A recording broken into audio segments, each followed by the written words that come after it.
তুই আমার নামে এত জোরে স্লোগান দিস, তোমার স্লোগান শুনে আমার খুব ভালো লাগছে, আমার নামটা জোরে আওয়াজ দিয়া বলছো রে, তোমার উপরে আমি খুশি হয়ে গেছি। সাথের আরেকটা স্যালারি ডাকতে বলে, এর আজকে কয় টাকা দিয়া ভাড়া দিয়ে আনছো? কয় নেতাজি মাত্র 300 টাকা দিয়ে ভাড়া করে আনছে। নেতাজি বলে না না না না, 300 টাকা দিলে হবে না, এত জোরে স্লোগান দিয়েছে, এর কষ্ট হয়েছে, এর পেটের ভিতরে ক্ষুধা লেগেছে, একে 300 টাকা দিলে হবে না, এর উপরে আমি রাজি এবং খুশি হয়ে গেছি, এর স্লোগান আমার কাছে এত ভালো লেগেছে, একে 300 টাকা দিলে হবে না, একে খুশি করার জন্য আরো 200 টাকা বাড়ায়া 300 টাকার পরিবর্তে 500 টাকা দিয়া দিবা। সালা বিরাট খুশি, কি কয় 300 টাকা দেখে আনছে। এখন দেখা যায় 300 টাকা তো দিছে 200 টাকা আরো বাড়াইয়া দিছে। তো সেলা খুব খুশি হয়েছে, নেতা খুশি হয়েছে বুঝলা, সেলারে নেতা খুশি করছে, কথা ঠিক কিনা বুঝছেন? কিন্তু ওয়াজ বুঝন লাগে বাবা। আবার ছেলাকে জিজ্ঞাসা করে বিরিয়ানি প্যাকেট কয়টা দেওয়ার কথা? ছেলা ডাকতে বলো, নেতাজি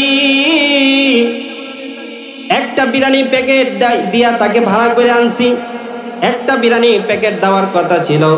নেতা বলে না না, একটা দিলে হবে না, এর অনেক কষ্ট লাগছে, ক্ষুধা লাগছে, জোরে স্লোগান দিছে, এর আরেকটা বিরিয়ানির প্যাকেট বাড়াইয়া দিয়া 2টা দিয়ে দিবি। বলতেছে এত কষ্ট করে স্লোগান দিচ্ছে, আমার নামটা একটু জোরে বুঝছি রে বেটা, এরে বিরিয়ানি প্যাকেট একটা দিলে হইতো, এরে কি করতে হইব, আরেকটা বাড়াই দিতে হবে।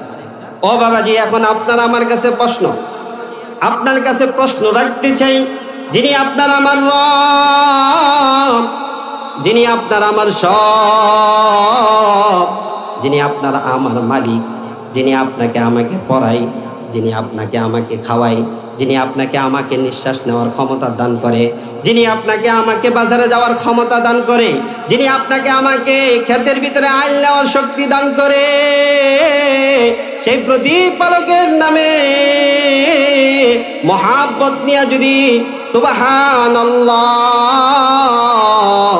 আলহামদুলিল্লাহ যদি জোরে জোরে বলেন, তাহলে আপনাদের কাছে প্রশ্ন, আপনার আমার রব ওই দুনিয়ার নেতার মতো খুশি হবে না তার থেকে 1000 গুণ বেশি খুশি হবে? আমাদের রব প্রতিপালক স্রষ্টা, এটা আমাদের একটা সাক্ষ্য। যেমন আমরা মুসলমান, আপনাকে যদি কেউ জিজ্ঞাসা করে আপনার রব কে, আপনি বলবেন আমার রব আল্লাহ, ঠিক কিনা? তো আপনি প্রশংসা বললেন, এটাও যে আমার প্রশংসার অধিকারী, যে প্রশংসা পাওয়ার যোগ্য, সকল প্রশংসার মালিক আল্লাহ সুবহানাহু ওয়া তাআলা, ঠিক কিনা? আল্লাহ তাআলা। এই যে আপনি কষ্ট করে আমার কথার উত্তরগুলা দিলেন, এতে অনেক লাভ আছে, অনেক ফায়দা আছে। আপনার মহল্লা যদি একটা সালিশ হয়, সালিশ দরবার, এই দরবারে একজন হলো নির্দোষ মানুষ, আরেকজন হলো অন্যায় করছে, যে অন্যায় করে অপরাধী। আপনি যদি অপরাধীর পক্ষে যাইয়া তাকে নির্দোষ প্রমাণ করার জন্য সাক্ষী দেন, তাহলে সেও অপরাধী, আপনিও অপরাধী, কথা ঠিক কিনা? আর একজন নির্দোষ মানুষের পক্ষে যদি আপনি সাক্ষী দেন, এই মানুষটাও নির্দোষ, আপনিও নির্দোষ, আপনি হলেন সত্যবাদী, আপনি হলেন সত্যবাদী। আর যে অন্যের উপরে অপবাদ দিল, অন্যের পক্ষে, অন্যায়ের পক্ষে সাক্ষী দিছে, আল্লাহ বলেন লানাতুল্লাহি আলা যালিমিন, যে একজন আরেকজনের উপরে জুলুম করলো, অন্যায়ভাবে জুলুম করলো, লানাতুল্লাহি আলা যালিমিন, আল্লাহ বলে আমার গজব তার উপরে, নাউজুবিল্লাহ। এটা হলো যে অন্যায়ভাবে সাক্ষী দিল। সাক্ষীটা কি সত্যভাবে দেয় নাই, অন্যায়ভাবে দিছে। তো যে অন্যায় ভাবে সাক্ষী দিছে, সে বলছে মিথ্যা কথা। কি করলেন?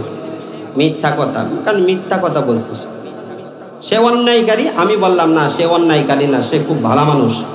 তার মানে আপনি এই অন্যায়কারীর পক্ষ হয়ে মিথ্যা কথা বললেন, তো মিথ্যাবাদী যে মিথ্যা কথা বলে, আল্লাহ বলে লানাতুল্লাহি আলাল কাযিবিন, যে মিথ্যাবাদী যে মিথ্যা কথা বলে তার উপরে আমার আল্লাহর গজব। সুবহানাল্লাহ, সুবহানাল্লাহ, ঠিক কিনা?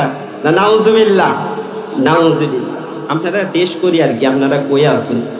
সুবহানাল্লাহ, আলহামদুলিল্লাহ কোন জায়গায় বলতে হয় এটাও তো শিখতে হইব নাকি কোন?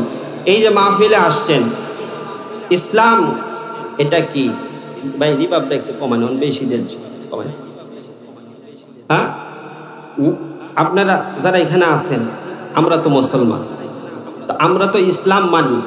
ইসলামের কিন্তু অনেক কাজ আছে, অনেকেই জানি না, আবার অনেকেই জানি কিন্তু আমল করি না, ঠিক কিনা? তো আলহামদুলিল্লাহ এইভাবে যদি জিকির করেন, আমার কথার সাথে সাথে যদি বলি আলহামদুলিল্লাহ বলেন, আপনারা আলহামদুলিল্লাহ বললেন। আমি যদি আল্লাহু আকবার বলি, আপনারাও আল্লাহু আকবার বলেন।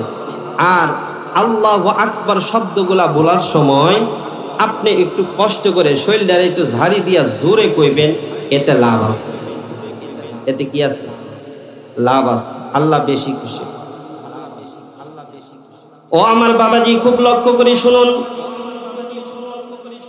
আমাদের এই দেশে, আমাদের এই গ্রামে দেখবেন নির্বাচনের সময় যখন আসে, ইলেকশনের সময়, নেতা থাকে, নেতার নামে কিন্তু স্লোগান দেয়, আমার নেতার চরিত্র ফুলের মতো পবিত্র, কিন্তু নামাজ পড়ে না এক ওয়াক্ত। নেতাকে যদি এই কথা কেউ বলে তাহলে নেতা বিরক্ত। কথা ঠিক কিনা? আমার নেতার চরিত্র ফুলের মতো পবিত্র, নামাজ পড়ে না কিন্তু এক ওয়াক্ত, এরপরে হ্যাঁ চরিত্র বিরাট পবিত্র, আছে না নাই? তো নির্বাচনের সময় দেখবেন স্লোগান দেয়, আমার ভাইয়ের চরিত্র, আমার নেতার চরিত্র ফুলের মতো পবিত্র। এই নেতাজির সঙ্গে দেখবেন ডানে কিছু লোক থাকে, বামে কিছু লোক থাকে, হাতে হাত মিলাইয়া কাঁধে কাঁধ মিলাইয়া স্লোগান দিতে দিতে যায়। পিছনেও কিন্তু কিছু লোক থাকে, অনেক লোক থাকে, যে যত টাকা খরচ করে তার পিছনে তত লোক বেশি থাকে, ঠিক কিনা? যার টাকা যত বেশি জোর, তার মোটর সাইকেলে চাক্কাও ততটি, কথা ঠিক কিনা? আবার এলাকার ভিতরে গবেষণা হয়, অমুক চেয়ারম্যান খায়রুল কবির কুপন সাহেবের পিছনে মাত্র 50টা মোটর সাইকেল গেছে, আর আমরা সাকওয়াত সাহেব 1000 মোটর সাইকেল নিয়ে গেছে, কথা ঠিক কিনা?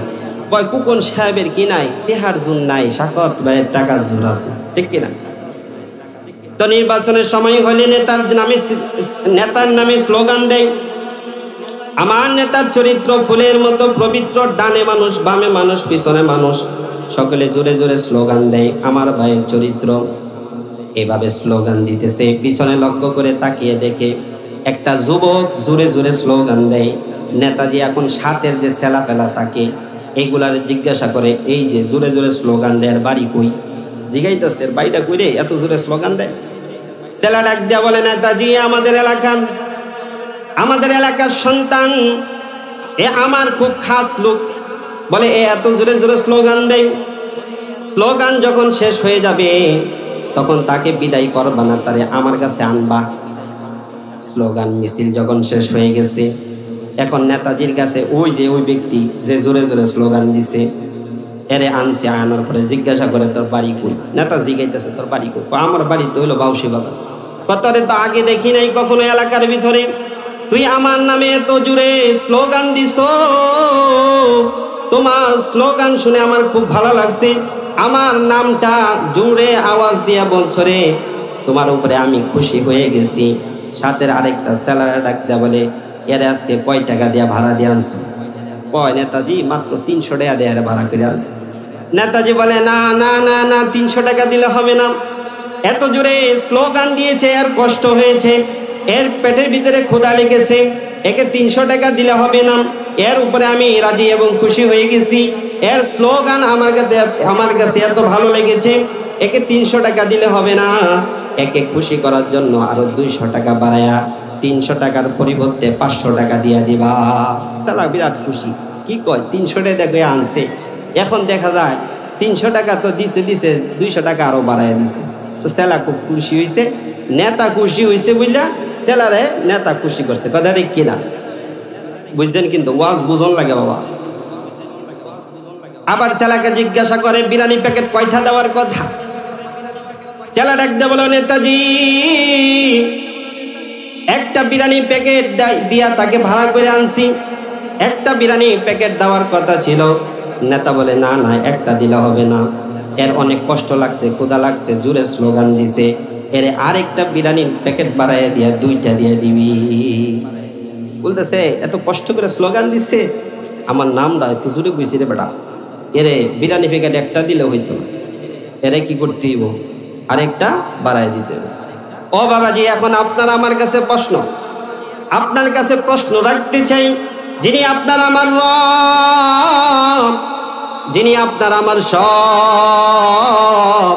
যিনি আপনার আমার মালিক, যিনি আপনাকে আমাকে পড়ায়, যিনি আপনাকে আমাকে খাওয়ায়, যিনি আপনাকে আমাকে নিঃশ্বাস নেওয়ার ক্ষমতা দান করে, যিনি আপনাকে আমাকে বাজারে যাওয়ার ক্ষমতা দান করে, যিনি আপনাকে আমাকে ক্ষেতের ভিতরে আইল নেওয়ার শক্তি দান করে, সেই প্রতিপালকের নামে